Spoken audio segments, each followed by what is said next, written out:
सभी को राम राम। हिंदी वाटिका चैनल में आप सभी का हार्दिक स्वागत, वंदन, अभिनंदन है। जैसा कि आप देख रहे हैं, आज हम आपको क्रिया विशेषण पढ़ाने वाले हैं। सिर्फ आज हम क्रिया विशेषण पर चर्चा करेंगे। कल का वीडियो अगर आपने नहीं देखा है अव्यय का, तो उस वीडियो को जाकर आप वहाँ हिंदी वाटिका चैनल पे देखें और तब इसके बाद इस वीडियो को आप एक बार पूरा जो है ध्यान से देखिएगा। आज हम सिर्फ क्रिया विशेषण पर चर्चा करेंगे और बात करेंगे कि क्रिया जो विशेषण है वो उसको हम कितने आधारों पर बांटते हैं और उत्तर प्रदेश पुलिस में कौन से क्वेश्चन एग्जाम में आते हैं। सिर्फ क्रिया विशेषण पर हम ओरल बात करेंगे, लेकिन अगर उत्तर प्रदेश पुलिस की बात करी जाए ना भैया, उत्तर प्रदेश पुलिस की, तो याद रखना उत्तर प्रदेश पुलिस में अर्थ के आधार पर ही आपको क्रिया विशेषण के भेद मिलेंगे कि अर्थ के आधार पर क्रिया विशेषण के कितने भेद होते हैं। तो अर्थ के आधार पर क्रिया विशेषण के 4 भेद होते हैं: स्थानवाची क्रिया विशेषण, कालवाची क्रिया विशेषण, रीतिवाची क्रिया विशेषण और परिमाणवाची क्रिया विशेषण। ये बहुत इंपॉर्टेंट है। उत्तर प्रदेश पुलिस में यही क्वेश्चन पूछा जाता है कि ये बताओ क्रिया विशेषण के भेद कितने होते हैं। और उन क्रिया विशेषण में भी भैया, है ना, कालवाची क्रिया विशेषण सबसे इंपॉर्टेंट है। याद रखना, कालवाची क्रिया विशेषण सबसे मोस्ट इंपॉर्टेंट। तो चलिए इस पूरे चार्ट में हम आपको बता दें कि क्रिया विशेषण के बारे में, कि क्रिया विशेषण किसे कहते हैं और क्रिया विशेषण को कितने भागों में बांटा गया है, कौन से उत्तर प्रदेश पुलिस में क्वेश्चन आते हैं। ठीक है, वीडियो को पूरा देखेंगे। चैनल पे नए हैं तो चैनल को सब्सक्राइब कर लेंगे। चलिए, क्रिया विशेषण किसे कहते हैं? क्रिया के पहले आने वाले, एकदम सिंपल से कह सकते हैं कि कोई भी शब्द क्रिया के पहले आकर क्रिया की विशेषता बताए, क्रिया की विशेषता बताए। विशेषता अगर वो बताता है तो उसे हम क्या कहते हैं? उसे हम क्रिया विशेषण कहते हैं। क्रिया के पहले आकर क्रिया की विशेषता अगर बताता है तो हम उसे क्या कहेंगे? उसे हम क्रिया विशेषण कहेंगे। अब क्रिया की विशेषता बताने के लिए हमने, देखिए, रूप के आधार पर क्रिया विशेषण को बांटा है, प्रयोग के आधार पर क्रिया विशेषण को बांटा है और अर्थ के आधार पर क्रिया विशेषण को बांटा है। 3 आधारों पर क्रिया की विशेषता बताई जाएगी। एक तो रूप के आधार पर क्रिया विशेषण, दूसरा है प्रयोग के आधार पर क्रिया विशेषण और तीसरा है आपका अर्थ के आधार पर क्रिया विशेषण। सिर्फ क्रिया की विशेषता बताने के लिए, क्रिया के पहले आकर क्रिया की जो विशेषता बताता है उन्हें हम क्रिया विशेषण कहते हैं। जैसे कोई भी क्रिया है उसके पहले अगर कोई शब्द आ जाए, जैसे कह दिया जाए कि राम चलता है लेकिन राम धीरे चलता है, तो धीरे भी मतलब चलने की भी विशेषता क्या है? धीरे है। वह दौड़ता है, वह तेज दौड़ता है, तो तेज क्या हो जाएगा? तेज क्रिया की विशेषता बता रहा है।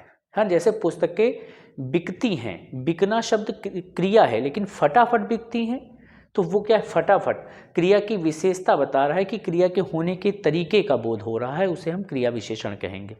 देखिए, बहुत कठिन टॉपिक है, थोड़ा सा इसको समझते चलेंगे। अब जो हमने आपको बताया क्रिया विशेषण, क्रिया के पहले आकर क्रिया की जो विशेषता बता रहा है उसे हम क्रिया विशेषण कहते हैं। लेकिन यहाँ पर आपको एक चीज़ ध्यान रखना होगा, रूप के आधार पर जब भी हम बात करेंगे तो रूप के आधार पर क्रिया विशेषण के 3 भेद होते हैं।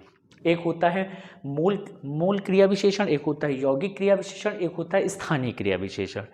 मूल क्रिया विशेषण उन्हें कहते हैं जो किसी ऐसे क्रिया विशेषण शब्द जो किसी अन्य से नहीं बनते या अन्य के योग से नहीं बनते हैं। एकदम सिंपल सा यहाँ पर लिख सकते हो कि आप ये किसी अन्य के योग से नहीं बनते हैं। सीधा सीधा यहाँ पर लिखेंगे, ये किसी अन्य के योग से नहीं बनते हैं। अन्य के योग से नहीं बनते हैं, नहीं बनते, अन्य के योग से नहीं बनते हैं। इनको हम मूल क्रिया विशेषण कहते हैं भैया। इनको हम क्या कहते हैं? इनको हम मूल क्रिया विशेषण कहते हैं जो किसी अन्य के योग से ना बने। जैसे कह दिया जाए धीरे है, पुनः है, अचानक है, ये शब्द आप लिख सकते हैं इनको। जैसे कह दिया जाए पुनः है, ठीक है, ये ठीक है। जैसे कह दिया जाए अचानक है, अचानक है, ठीक, ये ठीक। पुनः हो गया, अचानक हो गया, ठीक है। दूर शब्द है, दूर, ये आपके, ये कैसे शब्द हैं, ये आपके मूल यौगिक हैं, सॉरी मूल क्रिया विशेषण है जो किसी अन्य के योग से नहीं बनेंगे। वह अचानक गिर पड़ा, तो ये मूल क्रिया विशेषण हुआ यहाँ पर। यौगिक क्रिया विशेषण किसे कहते हैं, इसको ध्यान से समझिएगा। यौगिक क्रिया विशेषण का जो निर्माण है वो संज्ञा से, सर्वनाम से, विशेषण से, किसी धातु से या किसी अव्यय के मूल के योग से बनते हैं। हमेशा याद रखें, किसी संज्ञा, सर्वनाम, क्रिया विशेषण के मूल से बनेंगे, हमेशा याद रखना। वो संज्ञा भी हो सकता है, एकदम सिंपल सा इसको समझ लेंगे, नीचे हम लिख देते हैं, ठीक है, यहाँ पर नीचे लिखे देते हैं कैसे बनेंगे। वो संज्ञा से भी बन सकता है, ठीक है, वो सर्वनाम से भी बन सकता है, वो आपके विशेषण से भी बन सकता है, ठीक है, विशेषण से भी बन सकता है, वो आपके देखिए संज्ञा, सर्वनाम, विशेषण से या किसी धातु से बन सकता है, या कह सकते हो किसी अव्यय शब्द से भी बन सकता है, ठीक, किसी अव्यय शब्द से भी बन सकता है। ये आपको इसको ध्यान रखना होगा, ठीक है। यौगिक क्रिया विशेषण, इसलिए यौगिक आ गया। यौगिक का मतलब होता है दो चीज़ों का मेल। दो समान संज्ञा के शब्दों के योग से बन सकता है, दो सर्वनाम शब्दों के योग से मिलकर बन सकता है। जैसे दो समान संज्ञा शब्दों के योग से बनेगा तो संज्ञा की द्विरूपति होगी। वो असमान संज्ञा शब्दों के योग से भी बन सकता है, दो असमान क्रियाओं के योग से भी बन सकता है। जैसे समान संज्ञा शब्द हो गया धीरे धीरे, है ना, धीरे धीरे, सॉरी समान संज्ञा शब्द की बात करेंगे ना, जैसे दिन दिन, है ना, दिन दिन, ये संज्ञा शब्द हो गया, है ना। रात रात संज्ञा शब्द हो गया। अपना अपना हो गया, ठीक। असमान सर्वनाम से भी बन सकता है, अपना पराया भी हो सकता है। दो विशेषणों के योग से मिलकर बन सकता है, जैसे अच्छा अच्छा, बुरा बुरा, है ना, पापी पापी, इस तरीके से बन सकता है। दो धातुओं के योग से, दो अव्ययों के योग से मिलकर बन सकता है। वो असमान संज्ञा शब्दों के योग से भी बन सकता है और समान संज्ञा शब्दों के भी योग से बन सकता है। समान सर्वनाम शब्द और असमान सर्वनाम शब्दों के योग से, दो असमान क्रियाओं के भी योग से बन सकता है। जैसे पढ़ाई लिखाई हो गया, ठीक है, लिखना पढ़ना हो गया, लिखना भी है और पढ़ना भी है, इस तरीके से दो असमान, इस तरीके से ये यौगिक क्रिया विशेषण बनता है। जैसे जैसे कहा जाए झट से कह दिया जाए, वहाँ पर कह दिया जाए, ठीक है, तन से, मन से, ये मूल क्या है, यौगिक क्रिया विशेषण, सॉरी इनको यौगिक क्रिया विशेषण कहते हैं। जैसे इसमें लिख देते हैं झट से, वहाँ पर इनको, ताकि आपको ध्यान रहे। जैसे कह दिया जाए झट से, झट से, ठीक है, जैसे कह दिया जाए तन से, तन से, इस तरीके से झट से हो गया, तन से हो गया, मन से हो गया, इस तरीके से ये यौगिक क्रिया विशेषण को कहते हैं। इसके बाद स्थानीय क्रिया विशेषण किसे कहते हैं, ऐसे क्रिया विशेषण शब्द जिनका जिनके रूपांतरण के विशेष, रूपांतरण के बाद एक विशेष स्थान पर इनका प्रयोग किया जाता है।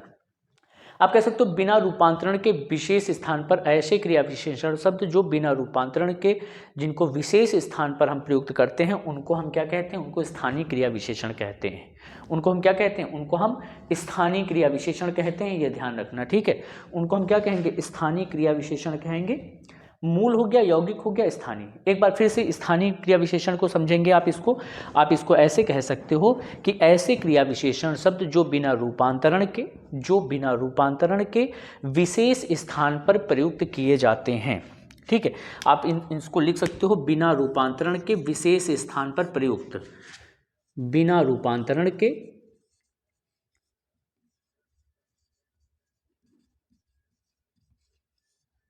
विशेष स्थान पर, विशेष स्थान पर प्रयुक्त किए जाते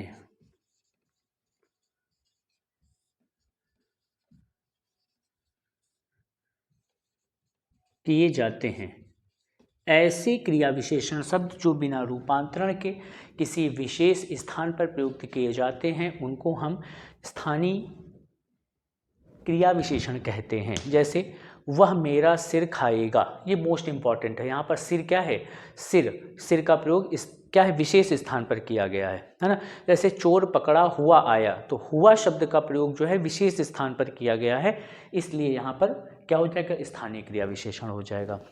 इसके बाद दूसरे नंबर पर आते हैं साधारण। प्रयोग के आधार पर तीन प्रकार के होते हैं, साधारण, अनुबंध और संयोजक। साधारण, अनुबंध और संयोजक क्रिया विशेषण। तो साधारण कह सकते हैं, साधारण क्रिया विशेषण किसे कहते हैं, साधारण, अनुबंध और साधारण क्रिया विशेषण किसे कहते हैं, वाक्य में स्वतंत्र रूप में प्रयोग किए जाने वाले जो विशेषण होते हैं, आप सीधा सीधा कहते हो, इनको आप कह सकते हो कि भैया वाक्य में एकदम सिंपल सा स्वतंत्र रूप से प्रयोग किए जाने वाले, वाक्य में स्वतंत्र रूप से प्रयोग किए जाने वाले, ठीक, वाक्य में स्वतंत्र रूप से प्रयोग किए जाने वाले विशेषणों या क्रिया विशेषण शब्दों को हम साधारण क्रिया विशेषण कहते हैं। क्या कहते हैं? उनको हम साधारण क्रिया विशेषण कहते हैं। कुछ उदाहरण जैसे हम कह दें कि वहाँ हो गया, जल्दी हो गया, कब हो गया, कहाँ हो गया, इस तरीके से। वहाँ हो गया, ठीक है, कहाँ हो गया, ठीक, जल्दी हो गया, इस तरीके के उदाहरण जो हैं वो आपके साधारण क्रिया विशेषण के अंतर्गत आएंगे। अनुबंध क्रिया विशेषण किसे कहते हैं? एकदम ये भी एकदम सिंपल सी परिभाषा है, जिनका प्रयोग निश्चितता को प्रकट करने के लिए, किसी निश्चित अवधारणा के लिए किया जाता है। आप यहाँ पर लिख सकते हो अवधारणा प्रकट करने के लिए, अवधारणा। अवधारणा का मतलब होता है किसी की निश्चितता को प्रकट करने के लिए हम अनुबंध क्रिया विशेषण का प्रयोग करते हैं, है ना। जैसे जो है, भी है, जब है, इस तरीके से। जैसे जो है, ठीक है, भी है, ये दो, ये सबसे ज़्यादा आता है कि भी कैसा क्रिया विशेषण है, भी अनुबंध क्रिया विशेषण है, ठीक है। एक इसमें और आता है तब, ये भी, ये तीन मोस्ट इंपॉर्टेंट हैं और इनसे क्वेश्चन बनता है भैया। ये तीनों ध्यान रखिएगा, ठीक है, कि अनुबंध क्रिया विशेषण कौन से हैं, जो, भी और तब। संयोजक क्रिया विशेषण किसे कहते हैं? संयोजक क्रिया विशेषण किसे कहते हैं तो इसको भी सुन लेंगे। ऐसी क्रिया विशेषण शब्द जिनका संबंध किसी अन्य उपवाक्य से होता है, ठीक है। आप ऐसे यहाँ पर लिख सकते हो, जिनका संबंध अन्य उपवाक्य से होता है, अन्य उपवाक्य से हो। उपवाक्य का मतलब समझते हो? किसी कथन से हो, कथन से हो, कथन से हो, आप ऐसे कह सकते हो कि ऐसे क्रिया विशेषण शब्द जिनका संबंध किसी अन्य उपवाक्य या कथन से हो, उन्हें हम संयोजक क्रिया विशेषण कहते हैं। जैसे कह दिया जाए जब तो, है ना, वहाँ, जहाँ, वहाँ, इस तरीके से। जैसे कह दिया जाए जब तो, ठीक है, इस तरीके से। जब तो बीच में डैश लगेगा, बीच में डैश लगेगा, नहीं गलत हो जाएगा। जैसे कहा जाए कि जहाँ वहाँ, इस तरीके से, जहाँ वहाँ, जहाँ, ठीक, और वहाँ, ये इस तरीके से। ये दो एक साथ हैं, दोनों इंपॉर्टेंट है भैया। इतनी बात क्लियर। अब आ जाओ सबसे मोस्ट इंपॉर्टेंट क्रिया विशेषणों में, याद रखना, अर्थ के आधार पर क्रिया विशेषण यूपीपी 2024, याद रखना, बहुत इंपॉर्टेंट है। यही पेपर में आएगा, लगभग इसका आना तय होता है। क्रिया विशेषण का अव्यय की बात करें तो अव्यय 4 प्रकार के होते हैं, जिसमें से क्रिया विशेषण संबंध बोधक, समुच्चय बोधक और विस्मयादि बोधक में सबसे इंपॉर्टेंट है ये वाला, ठीक है। इन चारों मतलब अव्यय में, चारों अविकारी शब्दों में सबसे इंपॉर्टेंट अर्थ के आधार पर क्रिया विशेषण सबसे इंपॉर्टेंट है। उनमें से भी अर्थ के आधार पर सबसे इंपॉर्टेंट है, ये चीज़ पहले हम कंफर्म कर दें। तो स्थानवाची क्रिया विशेषण, कालवाची, रीतिवाची और परिमाणवाची, इनको आप सुन लेंगे ध्यान से। हम एक एक को डिस्क्राइब कर रहे हैं। जिन क्रिया विशेषणों का प्रयोग किसी विशेष स्थान के लिए किया जाता है, उनको हम क्या कहते हैं? उन्हें स्थानवाची क्रिया विशेषण कहते हैं। ये 2 प्रकार के होते हैं। कितने प्रकार के होते हैं भैया? 2 प्रकार के होते हैं। एक होता है स्थितिवाचक और एक होता है दिशावाचक। ये कितने प्रकार के होते हैं? 2 प्रकार के होते हैं। एक आप स्थितिवाचक कह सकते हैं, स्थितिवाचक, और एक होता है दिशावाचक, ठीक, दिशावाचक। तो स्थिति में तो आपको पता है कि किस क्रिया की स्थिति को दर्शाएगा और ये क्रिया की क्या है? दिशा को दर्शाएगा, दशा नहीं, दिशा को दर्शाएगा। जैसे स्थिति की बात करें तो यहाँ वहाँ, ऐसे कह सकते हो। स्थिति की जब भी बात होगी तो यहाँ वहाँ, ठीक है, जहाँ, ऐसे कह सकते हो कि यहाँ राम कहाँ है, यहाँ है, वहाँ, वहाँ, यहाँ, वहाँ, कहाँ। ये स्थिति को दर्शा रहा है भैया। किसको दर्शा रहे हैं? स्थिति को दर्शा रहे हैं। लेकिन दिशा की बात करेंगे, जब दिशा की बात करेंगे तो इधर, उधर, जिधर, इस तरीके से, इधर, उधर, किधर, किधर, ये किसको दर्शा रहा है? ये सारे शब्द किसको दर्शा रहे हैं? ये दिशा को दर्शा रहे हैं। तो ऐसे क्रिया विशेषण शब्द जो किसी स्थान दर्शाने के लिए प्रयोग किए जाएं, वो भी स्थितिवाचक और दिशावाचक दो प्रकार के हो गए। इतनी बात क्लियर हो गई। कालवाची क्रिया विशेषण किसे कहते हैं? ऐसे क्रिया विशेषण शब्द जो किसी काल को दर्शाएं या समय को दर्शाते हैं, ठीक है, जिनका संबंध किसी काल से होता है या समय से होता है। यहाँ पर लिख सकते हो या तो काल की बात होगी, है ना, उसी में, या तो समय की बात होगी। एकदम सिंपल सा है, बहुत ज़्यादा उसमें बात नहीं करेंगे, बस सिंपल सा कह सकते हो। जहाँ पे काल या समय का बोध हो उन्हें हम कालवाची क्रिया विशेषण कहते हैं, एकदम सिंपल सा। अगर देखो किसी को दिक्कत होती है तो आप कमेंट बॉक्स में आप मैसेज कर दीजिएगा कि हमको ये पॉइंट नहीं समझ में आया है, हम आपको बेहतर तरीके से समझाने का प्रयास करेंगे। उसको समझ के हम कमेंट में भी आपको क्या करेंगे, हम जवाब देने की कोशिश करेंगे, ठीक है। तो ऐसे क्रिया विशेषण शब्द जिसे किसी काल या समय का बोध कराएं या उससे काल या समय की सूचना प्राप्त होती है, उन्हें हम कालवाची क्रिया विशेषण कहते हैं। जैसे दिन भर हो गया, रात भर हो गया, सुबह हो गई, है ना, इस तरीके सुबह हो गई। और लगातार, लगातार तो नहीं कह सकते हो, है ना, जैसे परसों, नरसों हो गया। हम यहाँ पे ज़्यादा लिखेंगे नहीं क्योंकि ज़्यादा स्पेस नहीं है भैया, है ना। ऐसे तुरंत हो गया, सुबह हो गई, ठीक है, रोज हो गया, घड़ी घड़ी हो गई, ऐसे शब्द हो, घड़ी घड़ी हो गई, नरसों, कल परसों, इस तरीके से। जैसे हम लिख दें यहाँ पर, जैसे नरसों, ठीक है, कल, परसों, परसों हो गया, सुबह, घड़ी घड़ी, घड़ी घड़ी। अगर नीचे ना दिखाई दे भैया तो सुन भी लेंगे, कोई दिक्कत नहीं है। नरसों, कल, परसों, सुबह, घड़ी घड़ी, है ना। रात है, दिन भर है, रात भर है। सबसे इम्पोर्टेंट इसमें कौन सा है? रात भर, ठीक है। एक और कौन सा है? एक है आपका दिन भर, एक है आपका दिन भर। रात भर और दिन भर ये कालवाची क्रिया विशेषण। वह दिन भर पढ़ता रहा, वह रात भर पढ़ता रहा। यही क्वेश्चन आता है, इनमें पूछा जाता है कि भैया बताओ इनमें कौन सा क्रिया विशेषण है? और रात भर क्रिया विशेषण है, वो भी कालवाची क्रिया विशेषण। ये रात भर, दिन भर, कल परसों, नरसों, सुबह, घड़ी घड़ी, इस तरीके से आपसे क्वेश्चन पूछे जाते हैं, ठीक है। तो कालवाची क्रिया विशेषण हो गया। ऐसे क्रिया विशेषण जो क्रिया के होने या क्रिया के होने के तरीके का बोध कराता है, क्रिया के होने के तरीके का बोध कराती कि क्रिया किस तरीके से हो रही। रीति का मतलब होता है नियम, क्रिया किस रीति से हो रही, क्रिया किस तरीके से हो रही है। जैसे इसमें जैसे कहा जाए धीरे, ठीक है, धीरे कह दिया जाए, जैसे कह दिया जाए धीरे धीरे, ठीक, जैसे कह दिया जाए तेज, इस तरीके से धीरे कामा धीरे धीरे कामा तेज। अब क्रिया के होने के तरीके का बोध कैसे? जैसे कहा जाए राम चलता है, तो चलना भी क्रिया है, चलना क्या है? भी क्रिया है। लेकिन कह दिया जाए राम धीरे चलता है, राम कैसे चलता है? धीरे चलता है। तो क्रिया के होने के तरीके का बोध क्या है? धीरे, मतलब चलना भी कैसे है? धीरे है। राम दौड़ता है, राम कैसे दौड़ता है? राम तेज दौड़ता है। कैसे दौड़ता है? तेज दौड़ता है। तो दौड़ना भी कैसे है? तेज दौड़ना है। तो क्रिया के होने के तरीके का बोध। जैसे आपसे एक शब्द कह दिया जाए फटाफट, है ना, फटाफट। जैसे कहा जाए पुस्तकें बिकती हैं, है ना, पुस्तकें बिकती भी हैं, लेकिन कैसे? फटाफट बिकती हैं, पुस्तकें फटाफट बिक गई। तो बिकना भी कैसे है? फटाफट, इस तरीके से, है ना। अचानक, अचानक क्या होता है? अचानक रीति का, वो अचानक गिर पड़ा, मतलब क्रिया, मतलब गिरा लेकिन अचानक गिरा, वो क्रिया के होने के तरीके का बोध कराएगा। एकाएक, ध्यानपूर्वक, ठीक, ध्यानपूर्वक, ये सारे शब्द रीतिवाचक क्रिया विशेषण के शब्दों का बोध कराते हैं। इतनी बात क्लियर। इसके बाद परिमाणवाची क्रिया विशेषण आ जाओ। परिमाणवाची क्रिया विशेषण में क्या होगा? सबसे पहले तो बता दें, परिमाणवाची क्रिया के परिमाण का बोध कराते हैं। क्रिया के परिमाण के बोध कराने में भी ये 5 प्रकार के होते हैं। कितने प्रकार के होते हैं? 5 प्रकार के होते हैं।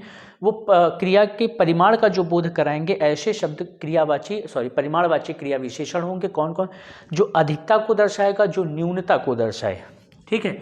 या तो वो अधिकता को दर्शाएगा, किसको दर्शाएगा भैया? अधिकता को। तो अधिक के बोधक कह सकते हो आप उसको, क्या कह सकते हो? अधिक के बोधक, आधिक्य बोधक, ठीक, न्यून बोधक, न्यून बोधक न्यून बोधक हो गया। एक और है, एक है तुलना बोधक, तुलना बोधक है ना, तुलना बोधक जो तुलना को भी दिखाएगा, है ना, तुलना को दर्शाएगा। आधिक्य बोधक हो गया, न्यूनता बोधक हो गया या न्यून बोधक हो गया या तुलना बोधक हो गया, ठीक। पर्याप्त बोधक हो गया। एक और कौन सा मिलेगा, पर्याप्त बोधक। कौन सा हो जाएगा, एक है पर्याप्त बोधक, पर्याप्त बोधक,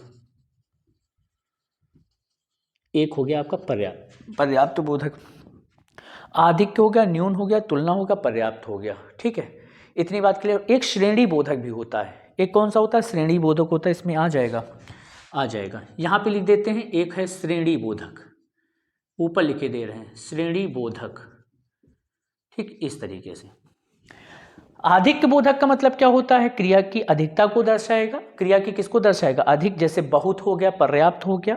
न्यूनता बोधक जो क्रिया की न्यूनता को दर्शाएगा, जैसे कम हो गया, कुछ हो गया, इस तरीके से न्यूनता, कुछ न्यूनता को दर्शा रहा। तुलना बोधक में जितना, उतना, कितना, है ना, ये तुलना को दर्शा। जितना राम उतना सुंदर नहीं है जितना कि वह श्याम, ऐसे कह सकते हो। तो ये तुलना को दर्शा रहा है, जितना, उतना, कितना। अब पर्याप्त बोधक में जैसे केवल हो गया, कौन से शब्द हो गया, केवल शब्द मिलेगा, जैसे बस, काफी। ये जो पर्याप्तता को दर्शाएं कि हाँ भैया केवल, हाँ बस करिए, है ना, पर्याप्त है ना, इस तरीके से शब्दों का इस्तेमाल करेंगे।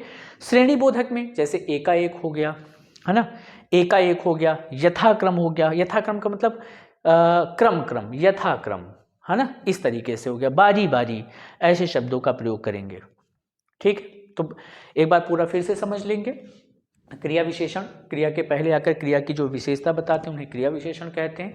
रूप के आधार पर हमने आपको बताया 3 प्रकार के होते हैं, मूल, यौगिक, स्थानीय, है ना, जो किसी अन्य के योग से नहीं बनते उन्हें मूल कहते हैं। यौगिक जो संज्ञा, सर्वनाम, विशेषण, धातु या अव्यय के योग से बनते हैं उनको हम यौगिक क्रिया विशेषण कहते हैं। और स्थानीय क्रिया विशेषण जो बिना रूपांतरण के विशेष स्थान पर प्रयोग किए जाते हैं उनको हम स्थानीय क्रिया विशेषण कहते हैं। इसके बाद प्रयोग के आधार पर 3 प्रकार के होते हैं, साधारण और अनुबंध और संयोजक। साधारण वे होते हैं जो वाक्य में स्वतंत्र रूप से इस्तेमाल किए जाते हैं। अनुबंध जो किसी निश्चित अवधारणा या निश्चितता को प्रकट करने के लिए जिनका प्रयोग किया जाता है उन्हें अनुबंध क्रिया विशेषण कहते हैं। और संयोजक क्रिया विशेषण जो किसी अन्य उपवाक्य या जिनका संबंध किसी अन्य उपवाक्य या कथन से होता है उनको हम संयोजक क्रिया विशेषण कहते हैं।